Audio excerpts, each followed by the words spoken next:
comité de pilotage du dialogue intermalien poursuit ses visites aux notabilités du pays. Le président Ousmane Issoufou Maïga était ce matin avec sa délégation chez l'ancienne première dame Traoré Mariam Sissoko et dans l'après-midi chez Keïta Aminata Maïga, également ancienne première dame. Le message demeure le même, rassemblement de toutes les filles et tous les fils autour de l'avenir, du devenir du Mali. Yanyalou Traoré. Celles à qui le comité de pilotage rend visite ce mercredi 17 avril 2024 ont apporté leur pierre à la construction de notre pays quand leur défunt mari dirigeait le Mali. Elles ont brillé par leur implication sous diverses formes aux côtés de ces grands hommes d'État.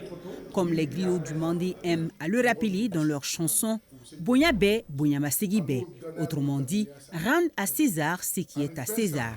Alors aujourd'hui, il s'agit non seulement de reconnaître leur mérite et leur rendre hommage, mais surtout de solliciter encore une fois leur accompagnement dans la marche du Mali vers sa refondation.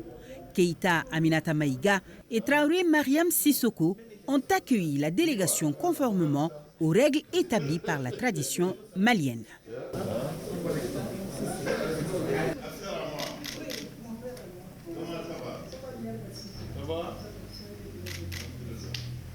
Les civilités terminées. Le président du comité de pilotage du dialogue intermalien, l'ancien premier ministre Ousmane Issoufou Maïga, entretient les deux anciennes premières dames de l'objet de sa visite. Donc, il était important aujourd'hui que nous venions à son domicile pour vous saluer, pour prier pour vous, pour prier pour votre défunt époux, pour prier pour les enfants et prier pour le Mali.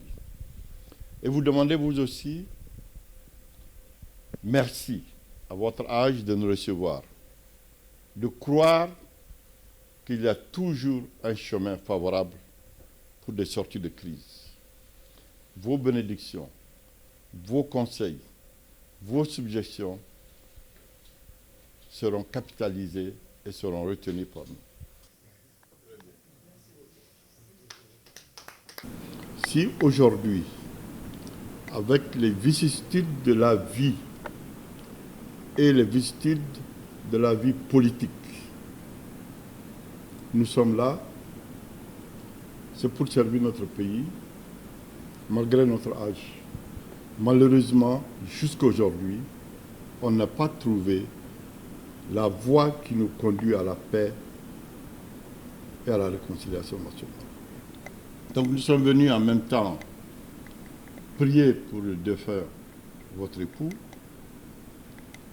prier pour vous et vous demander de prier pour le Mali, de prier pour lui, et vous demander de faire tout ce que vous pouvez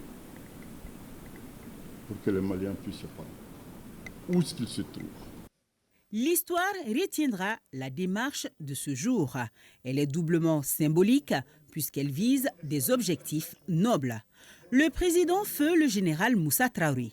Avec à ses côtés, son épouse a dirigé le Mali durant 23 ans. Feu le président Ibrahim Boubacar Keïta, jusqu'à sa démission, fut le président de la République du Mali pendant 7 ans. C'est pour dire que leurs veuves sont aujourd'hui des mémoires vivantes, car elles en savent beaucoup sur les grands enjeux sociopolitiques que le pays a connus sous la présidence de leurs époux. Forte de ces expériences, leur participation à la réussite de ce dialogue entre Maliens sera très louable. Et pour la cause du Mali, elles répondront toujours présentes là où le besoin se fera sentir. Je voudrais vous remercier tous, Monsieur le Premier ministre, Président du comité dialogue intermalien et son équipe, d'avoir pris un peu de votre temps si précieux pour venir me voir. Et cela me fait plaisir, ça m'honore et ça montre que cette démarche est dans l'esprit du dialogue. Et moi, épouse d'Ibeka, parce que Ibeka avait le Mali dans son cœur, c'est une réalité. Je ne peux pas avoir reçu l'éducation d'Ataïr Maïga et de Jeannette Aïdara, épouse d'Ibeka, et ne pas aimer le Mali. Ne pas aimer le Mali et dire aux Maliens, mettez-vous ensemble. Mettez-vous ensemble. Le Mali vaut de l'or. Il faut qu'on se mette ensemble. Et la mission que Monsieur le Président de la Transition vous a confiée n'est pas facile. Elle n'est pas facile du tout. Mais le comité est composé d'hommes qui connaissent le Mali. Vous pouvez atteindre les objectifs. Mon souhait, c'est que le Mali aille de l'avant.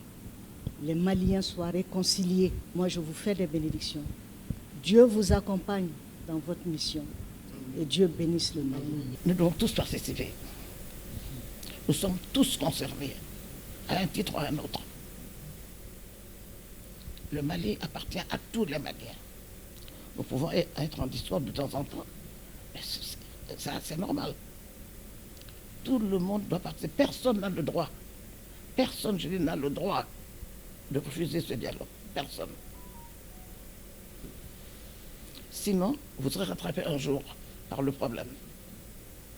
Donc, tout le monde a le devoir de participer. C'est ce que je leur demande. Et je leur demande, je les supplie de le faire pour le Mali. Pour le Mali et pour l'Afrique. C'est visiblement comblé que la délégation a pris congé de ses hôtes du jour. Le président Maïga nous confiera par la suite que ces différentes visites chez les anciennes premières dames reflètent le Mali légué par nos ancêtres.